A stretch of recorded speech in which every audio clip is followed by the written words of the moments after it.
In this series, we are trying to bring out the life experiences and the teachings of Venerable Waharaka Abayarathanalankara Thero from Hela Bodu Piyuma magazines. I hope these precious teachings of Venerable Waharaka Abayarathanalankara Thero could bring some light to our path towards Nibbana. The following is a summary taken from the Hela Bodu Piyuma magazine version 1. Venerable Waharaka Abayarathanalankara Thero explains that to escape from great calamities and to give the protection to those who follow the Lokottara route, there are 4 armed forces, or we can call this Sivrangasena. These are Buddhanussati, Mettanussati, Asubhanussati, and Marananussati. So it is wise to observe and understand these to develop our path to Nibbana. Let's look at the first armed force or the Buddhanussati in detail. Reciting the 9 qualities of the Buddha is a good karmasthana. Also, this will bring protection and success. There are 2 ways that we can use this. We can either recite the Buddhaguna Gatha, or we could also analyze the Paramartha Dhamma and derive the meaning from it. One who recites Buddhaguna is a virtuous person. The qualities of the Buddha should not be restricted to a small extent. We will need to understand why we say that Buddha's qualities are infinite. We also says Buddhaguna has an infinite or Ananta Guna. Ananta could be translated as the universe. As there is no limit to the universe, also it is the same with Buddhaguna. When the Buddhaguna Gatha is recited by a person who has not entered the streamline, they may have a limited understanding of the Buddhaguna. A person who has entered the first level in the streamline or becomes Sotapanna, when they recite Buddhaguna, they will have a better understanding of these qualities. A person who has reached the second level or has become Sakadagami will have a more deeper understanding of these qualities. A person who has reached the third level or Anagami person will have a much more deeper understanding of these qualities. A fully enlightened person or an Arahant will get a very high level of understanding of the Buddhaguna. To explain this better, if we take the first Buddhaguna, Arahant, we could give a general meaning to it by saying that it is about not performing immoral acts openly or secretly, or diminishing the klesha or impurities in the mind. Also, the word Arahant could give a meaning as suitable to accept pujas. But the Arahant Guna should not limit to these few meanings, but could say that these meanings could be included in the infinite qualities of Arahant Guna. When we start to contemplate or recite Buddhaguna, the infinite qualities will start to develop within ourselves too. Even though these qualities develops within ourselves, but only a Buddha is aware of these infinite qualities of Buddhaguna. As an example, if we go to describe Buddhaguna, it is like a child says that their father is a scientist. Child could say this because the child can hear this from the others. Child does not have an understanding of who is a scientist. We could take another example to explain this. Without understanding the size of the ocean, a child can put a finger to taste the water. Another person could swim in the ocean without knowing the size of the ocean.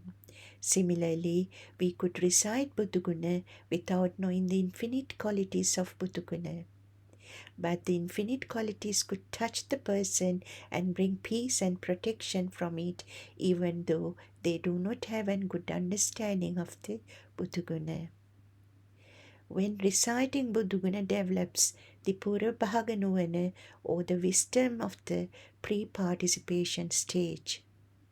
The Purvabhaga Nuvana, or the pre-participation stage, is the starting point of the journey to Nibbana. When one recites Buddhaguna this way, they will start to realize that the understanding is just a dot of the infinite qualities of Buddhaguna. Reciting Buddhaguna will also help to keep under control of Tanha and Upadana, or the craving that bounds to this sansaric journey. This will lead to the definite path or the Ekana Magga until realization of the Nibbana. The pre-participation stage or the Purvabhaga Pratipada and the defining path or the Ekana Magga connects and shapes the path until the Arhantship is attained through Pratyaksha Jnana or full realization. According to Apadana Pali from Tripitaka, it says, when we look at the time the Purva Bhaga Pratipada began, it could be many kalpas or eons ago. Those who have the prajna asa or the wisdom to understand the Dhamma today are the people who have begun this Purva Bhaga Pratipada many kalpas or eons ago. Their journey may have begun by having a higher level of respect and gratitude towards their parents. This could be many kalpas or eons ago. By having respect to the parents who gave us the life could define as Laukika Sammaditthi.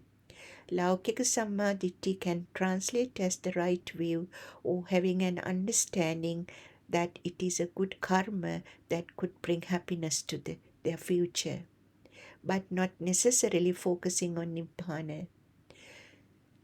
For many of us, this was the beginning. The path begins from Laukika Sammaditthi and develops until we reach the turning point where we meet or hear of Buddha, Dhamma, and Sangha, which then helps to create devotion in the mind. When a person hears that it takes many kalpas or eons to develop wisdom, they may feel that this is an impossible task due to the length of the time. But they should not be demotivated by thinking this way.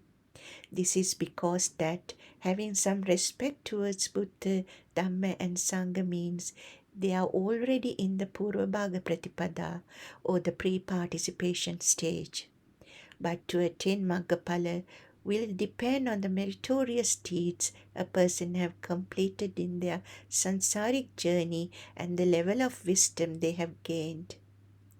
Also, if you see a person not having these qualities of devotion, you should not look at them differently or disrespect them, as we cannot make judgments of another person's sansaric journey, as they may have started their pre-participation stage at any point and could develop their path in no time.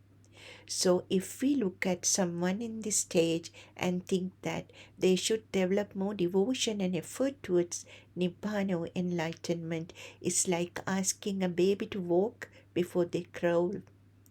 What we should do is to send metta thoughts or loving kindness towards them, so they will also be able to gain these qualities in the near future. When recites Buddhaguna, Purva Bhaga Pratipada develops and connects with the Vitaragi, Vitadoshi, Vitamohi qualities of the Buddha and the Arahants that are still exists in the universe.